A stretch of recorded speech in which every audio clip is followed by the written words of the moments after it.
Welcome back, Reloaders. Brad Kimo here from Reload Hawaii. Tonight we're going to be talking about a Ruger 2245 that I think you're going to dig. And we're talking about this guy right here. This is a Ruger 2245, but not just any Ruger 2245. This is their base model, bottom of the bucket, Zytel frame, as cheap as you can go. And let's talk about the reasons why I think this is the best value for your buck and why you might want to start here versus getting one of the other models from Ruger, like the slab side or even the fluted barrel. They have a lot of things in common, so let's check them out.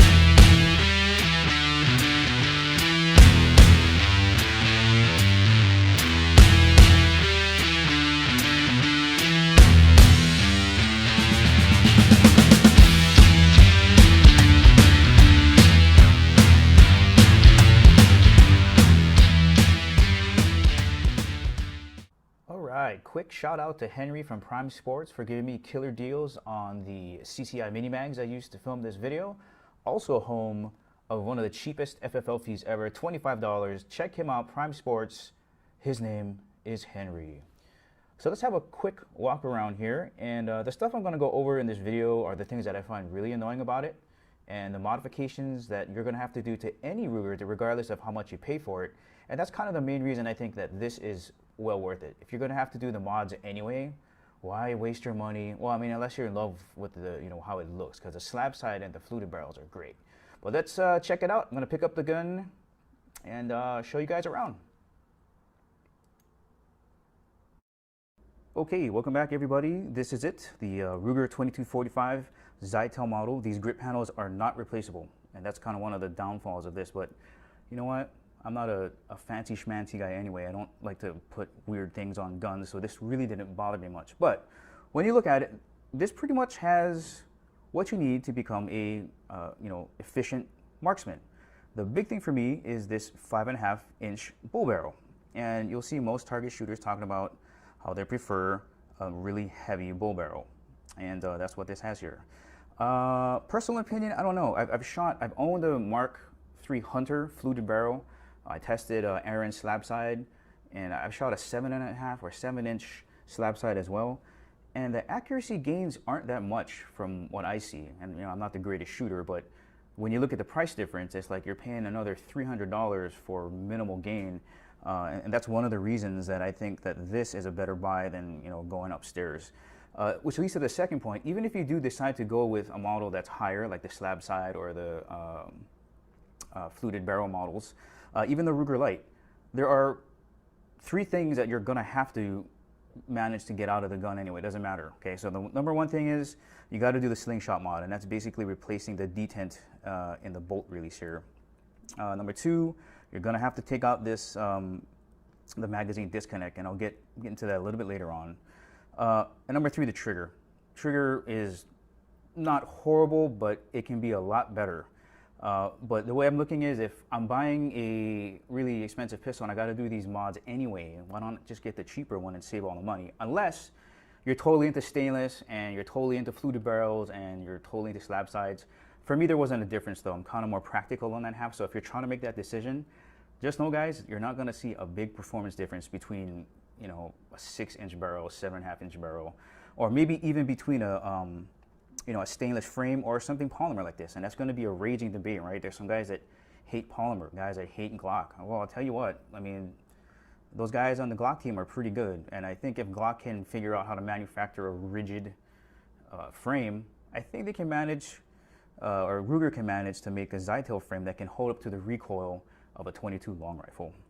So I'll go over those 3 mods really quickly again, but let me just pick up the gun so you guys can kind of see it around here. So here you go, target model. That's legit. Ruger 2245 Mark III, .22 long rifle. That's what it's chambered in. Now, this version of it, the 2245, shares the same grip angle as the 1911. And for a while there, before the 1911 conversion kits were popular, this was supposed to be a really good trainer because the controls are all in the same place. Mag release, safety, on off, and then the slide release. This would be the bolt release here on this half. But they're the same. The grip angle is very comfortable. So that's another reason why people really liked it. The front sight is just screwed on. It can be, for those of you who want to shoot irons, Dawson makes really good fiber optic front sights. They man, when those things hit the daylight, it's like mesmerizing. So that's easily removable. It comes with this rail that well, the gun is already drilled and tapped, so all you got to do is take out the screws and put this rail on. They give you that as a gimme. Oh, you also get two of these guys, two 10-round mags, perfect for Hawaii, by the way. Yeah, and it's very easy to mount. You just screw them in, and you can put whatever optic you want on here. I chose to go with the primary arms red dot or / green dot that I got from Dexter from Real Steel Tactical. What up, Dex? And it does its job just fine.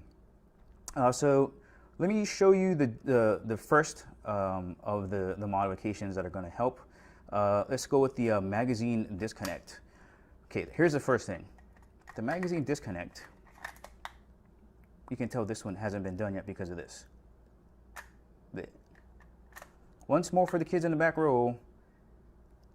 Yeah. So that's one of the disadvantages of that magazine disconnect, is that the magazine doesn't fall freely, and that can be irritating for some people because they want to try to get into competition shooting, and you can't be worrying about yanking it out of the bottom of the mag well. Second, if you disable the magazine disconnect, reassembling this pistol is going to be 100% easier. For those of you who don't know the process for reassembling one of these, it's almost like you gotta put on some kind of a voodoo witch hat and stand on the baby toe and shimmy around and pray to the gods of guns that you can get it back together. But a lot of it is because you have to put the magazine in, eject the magazine, slant it up to the sky. And all of that doesn't seem like much, but you know, it can be, and taking out that magazine disconnect is going to do wonders for the reassembly process.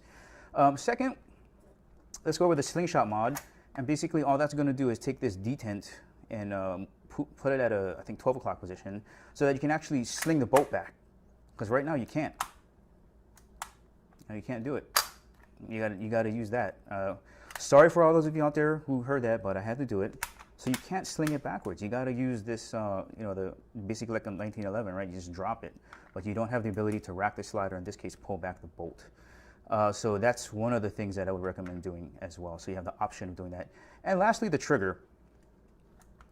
Let me show you what the trigger looks like, and I'll give you the stats in a second. Here we go. Oop. Did I take out the mag? I did. Sorry about that. That's magazine disconnect. Okay, there's that. Oh, we'll do it one more time here. Ooh. All right. Okay. Got that. Oh, these things are so stiff. Oh, okay. And then I'll release it again, just so you can leave it again. And here's the last time. So let me roll in the footage of the overall weight on the pistol, and you guys can see what the trigger pull is like weight-wise. And then let's wrap it up. All right, that's weighing in at 2.6 pounds with a little bit of change left over, but just about 2.6 ounces. Very light because of that polymer / Zytel molded frame. Trigger weight, 4.4. That's pretty staggering for a 22 long rifle, man. I would like to see it about 2.5 to 3.5 pounds, which you can get with a aftermarket trigger like Volquartsen or Clark. I shot some Federal white box, the 325 rounds box, and of course the CCI mini mags that Henry gave me the killer deals on. And you know, I didn't see a big difference there, but here's what the results were. The Federal is on the top and the CCI mini mags are on the bottom. This was at 25 yards, pretty still day, not a lot moving on or going on out there today or that day. But, you know, had a blast, you know. I don't know how much more enjoyment I could get for a more expensive one, but it's a fun gun to shoot. Well, guys, I hope you've enjoyed this review on the 2245 Zytel model. If you haven't subscribed to my channel, please do.